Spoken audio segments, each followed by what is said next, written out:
Hey Taurus, it's Mama TPG with One Love, One Light Tarot. Welcome to your love story reading. So I'm going to use the animal spirit cards to get your energy, your connections energy, and then the energy of your relationship. I do intend for the closest side to you to be you and the furthest side to be your connection, but it can flip-flop. And also, if you are single, then it's based on whoever you have in mind. If this doesn't resonate, then I would check out your sun, moon, rising, or Venus, or your connection sun, moon, rising, or Venus. All right, so let's get the energy. Spirit guides, what is the energy for Taurus? What is their energy? Okay, and we have dragon, and this is spirit energy. This is, these animal spirits come out as, water or earth or what have you, but this is spirit energy. And the dragon is all about balancing that ego, that solar plexus chakra.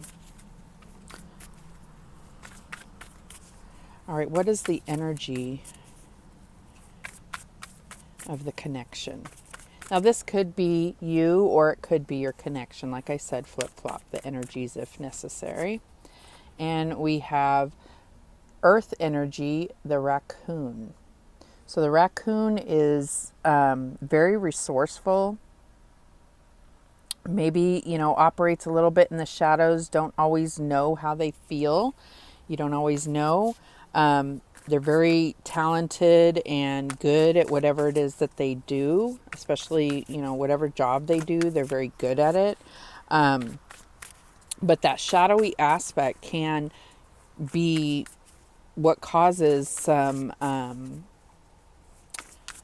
disharmony within a relationship, not really sharing how they feel. They're more about practical matters, if you will. All right, so what is the energy of the relationship? And because this is earth energy, I definitely feel like you can flip-flop the energies, but you could be dealing with an earth sign, another earth sign. All right, so we get the otter as the relationship. So I feel like the otter coming out as the energy of the relationship, I feel like you have a lot of fun together. You are emotionally connected, very much so. And I feel like because this is spiritual energy, and if this is you, I feel like you're able to feel like an empathic feeling of how they feel, but they may not necessarily speak it out of their mouth. And, that may work for you, but at the same point, it's something about bringing into reality for this raccoon energy that they need to speak it more often. The otter energy can also get very kind of down in the dumps if they're not engaged enough. So I feel like there is a need to speak. This raccoon energy needs to speak how they feel. And let's read what it says about the dragon energy, the raccoon energy, and the otter energy.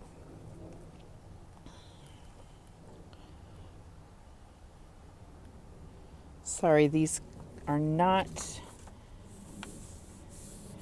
alphabetical or numbered, so it takes me a minute to find them. Okay, so the dragon energy.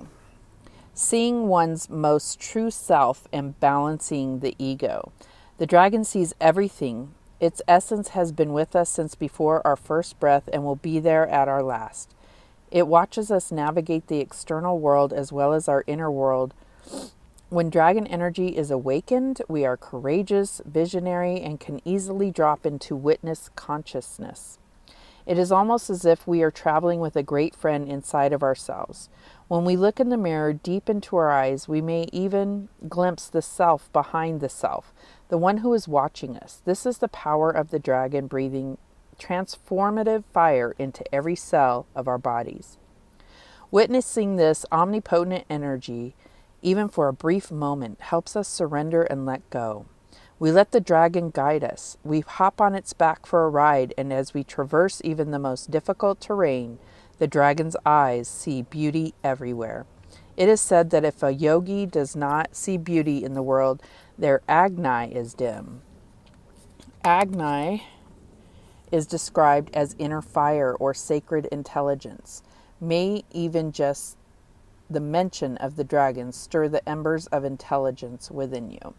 So I feel like this is something that you could be working, if this is you, this could be your connection, but I feel like if this is something that you're working on, it's about recognizing the value of yourself, about really connecting with your ego and not out of fear, because the ego tends to operate out of fear and protecting you, right? So this is about connecting with it and allowing it to be true to you, not out of fear. All right, so let's see what this raccoon energy is about. Raccoon, raccoon, raccoon. Where are you? Okay. So it says raccoon, talented, shadowy, in hiding. Raccoon energy is at play within all artists to greater or lesser degrees. At best, it indicates talent, tenacity, and skillfulness with a particular musical instrument or creative tool. Its shadow side points to an unresolved issue around self-image and success. Sometimes using a stage name or wearing a mask works in an artist's favor. Other times it limits creativity. Am I who my audience thinks I am? What if I am ready to grow into something more? Raccoon energy won't let us off the hook until this creative ego fear is resolved. When in balance, generous friend and exceptional artist, and when out of balance, competitive and a starving artist. So to bring into balance, it says make new work. So I feel like this is almost saying like that this energy is dealing with this similar energy that the dragon is. So maybe it's just this dragon energy is a little further on the path. So that is quite the synchronicity to see that they're both kind of working on that self-image, right? And it could be because this new relationship has brought about this whole other side to your personality. Something, it could be bringing out the best in each other. It could be bringing out the worst, or both, right? So let's look at this otter energy and see what this means as far as your relationship, the energy of your relationship. Okay.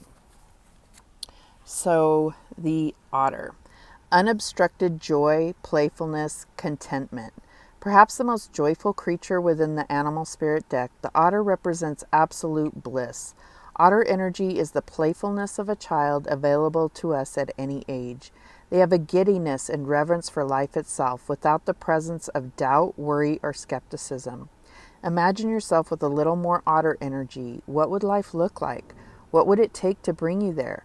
The otter card begs these questions and wants to transport us to that precious place as soon as possible. The celebration awaits. So when in balance, full of love and needs nothing, but when out of balance, gloomy, sighs, and makes silly excuses. To bring into balance, dance party or celebration. So I feel like I don't see this as being, out of balance. I feel like there's a true balance here because you're both working on similar lessons, but in different ways and maybe at different points, on that particular path. It's not like there's levels, but, I feel like you're both trying to figure out who you are and who you really are and who you want to identify with, if that makes sense to you. All right, so let me just close the window. It's kind of loud outside here. Okay, so let's get the story, the dragon story here. So like I said, this could be you or this could be your partner. I feel like the energies are quite interchangeable, and we do tend to mirror the energies of those around us. We draw to us people that have similar energies. So you may not need to identify which is which. You may both be both, right? All right, so what is the energy of this dragon or this story here? We have the death card, so definitely some transformation happening, endings happening that are creating like a whole new identity for you. Okay. And we have the Three of Swords, and this is about, moving on from something that really was heartbreaking. And I don't see, with the otter energy here, I don't feel like this heartbreak or ending is with this person. I mean, that's quite clear. Okay, and then we also get the Two of Pentacles, which I love that this is the butterfly. This is the transformation, and it's about deciding how that you want that transformation to play out. But it's going to require that healing energy. So as far as romance is concerned, I mean, this is like decision time, and this could be a decision. Are we moving on from this heartbreak and then being able to have this fun, loving relationship moving forward? That is what the question is, because this is all about healing when it comes, to romance, heartbreak or healing, or the healing of heartbreak, right? And then the Two of Pentacles is kind of torn between two people. And this could be not necessarily people. It could be torn between the past and the future here. It's decision time. That's what this death card is all about. All right, so what is the energy of the raccoon here? Or the story, I should say. What is the story for the raccoon? We have the Three of Pentacles. And this is about rebuilding. So I think you've both been through some things in the past, and you're just at different points of creating your new identity, rebuilding, healing. What else do we have? The Son of Swords, so that's the Knight of Swords. So this could be about, for me, the Knight of Swords can be sometimes your own inner talk, or your own sharp tongue that you have with others, or even with yourself, right? So what else do we have? The Lovers. Beautiful. So as far as romance is concerned, the Three of Pentacles can be talking about, an energy or a third party, another person. This could be what this person is keeping secret, but it could also be about letting go of the past, because that energy can be an intruder on a relationship. And then the Knight of Swords is all about charging ahead and being a little bit too ready to move forward without dealing with this stuff that's happened in the past, right? But ultimately, it's the Lovers here is saying that is what this raccoon energy is seeking, is that balanced, harmonious relationship, and being able to share their new life with somebody. All right, so what is the story here with the otter energy relationship? We have the Mother of Pentacles, and I see that as this could be another earth energy, or this could be you. The Ace of Wands, and this is the center of the reading, this Ace of Wands, this new opportunity for healing, growth, and inspiration. And we have the Nine of Cups. Absolutely gorgeous. So the Mother of Pentacles, when it comes to a love story, this is about loving yourself first. And I think that's what you're both going through, is healing enough to look at yourself and not have shame or guilt or regret about the past. Everything that's happened up to this point has been to bring you to this point, to bring you together. Now, whether this is forever or not, that's different for each of you, but that is what you have to do, is, come to terms with, yes, having gone through very difficult times in the past, but this is the lessons you had to learn to shape you to be who you are now.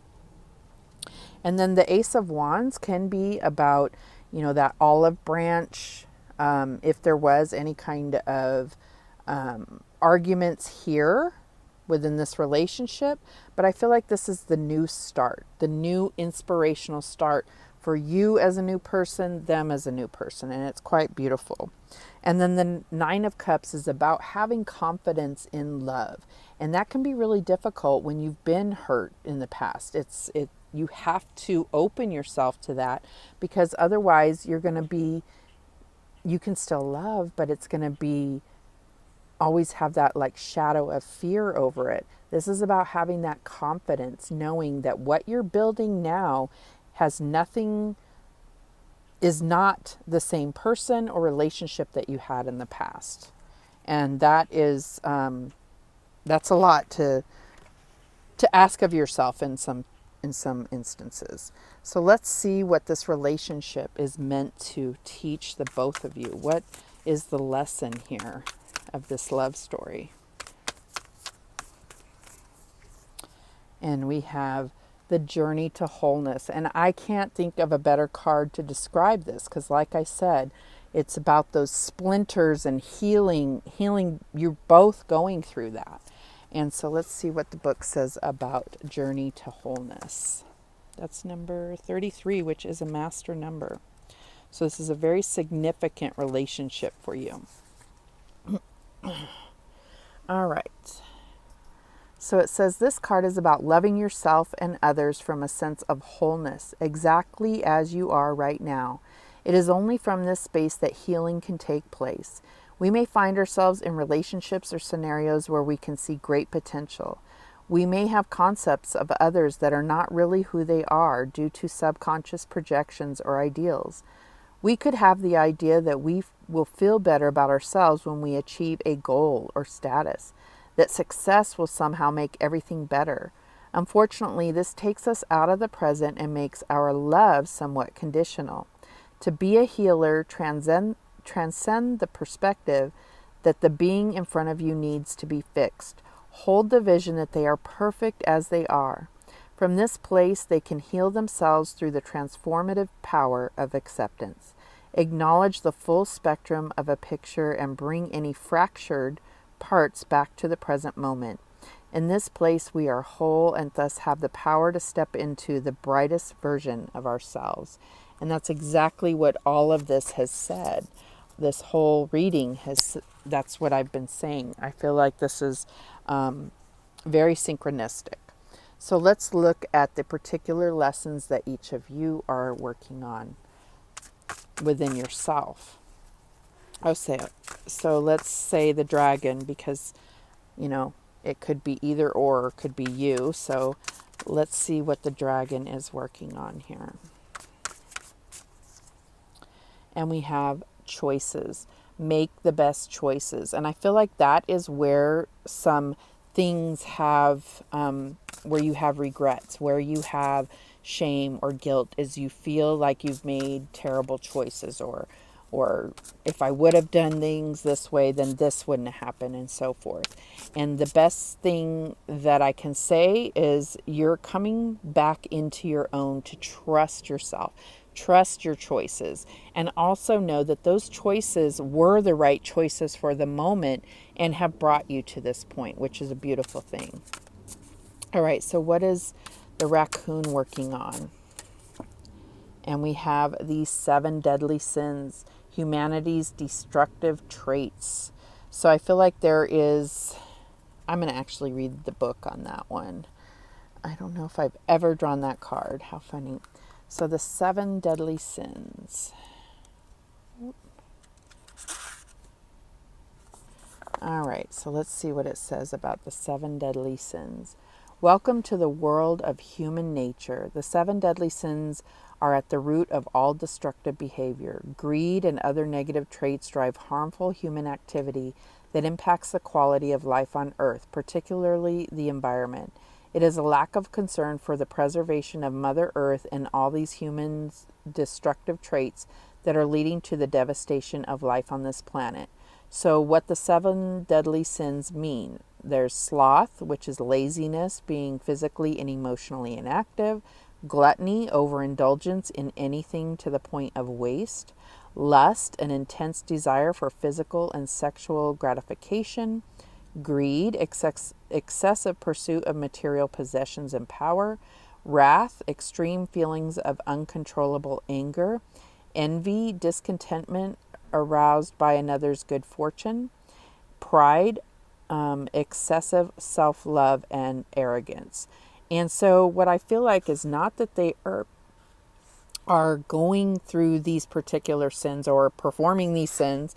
I feel like what there is the circumstances can be tempting them to go in this direction. And it's about a lesson of getting through those things and still coming out with their identity, right? All right, so that is beautiful. So let's see what is next for this relationship. Spirit guides, what is the next chapter here for this love story? Okay, we have the King of Pentacles. So we had the Queen of Pentacles there. So we have the King of Pentacles. We have the Knight of Cups. And we have the Fool. All right. So the King of Pentacles is about power struggles, okay? When it comes to romance, the King of Pentacles can have power struggles, especially when dealing with the Queen of Pentacles, right? Which is what we have here. The Queen of Pentacles is so independent, and that can be a factor here. But I do see this as a divine relationship. This is, the divine couple here. So the Knight of Cups is about, there being kind of a Prince Charming aspect to this. So that raccoon may be trying to represent as Prince Charming or, Princess of Romance, whatever you want to call it. But the Fool energy is about not having fear and just falling in, having faith and understanding that you have to be open and vulnerable. Even if you have been hurt in the past, you have to be open and vulnerable in order to have true love, right? So that's quite beautiful. All right, so let's get a guardian angel card to close this out. Guardian angels, what is the message to close this out for Taurus? Okay, and we have surrender. Remain positive about the future of our planet, for all is part of humanity's evolution. There is a divine order to all the chaos which you perceive in our world. Nothing will ever truly change until we learn to love and accept all as it is. Lovingly surrender your judgments and expectations, and your life will magically transform. And I feel like that's what I'm saying, being vulnerable, surrender and have faith that you are protected, but also understand that anything worth experiencing there's a risk involved, right? But when they also are talking about the planet, that's what we were also talking about with the 7 deadly sins. So I think that there is a higher purpose to this relationship that may involve, creating that true love with each other that's going to be a part of raising the vibration of the entire planet, which is, don't take it as pressure. It's a beautiful thing. All right, those are the messages that came through for you, Taurus. Thank you so much for watching. I appreciate it. And remember, the universe has your back, and so do I. Take care.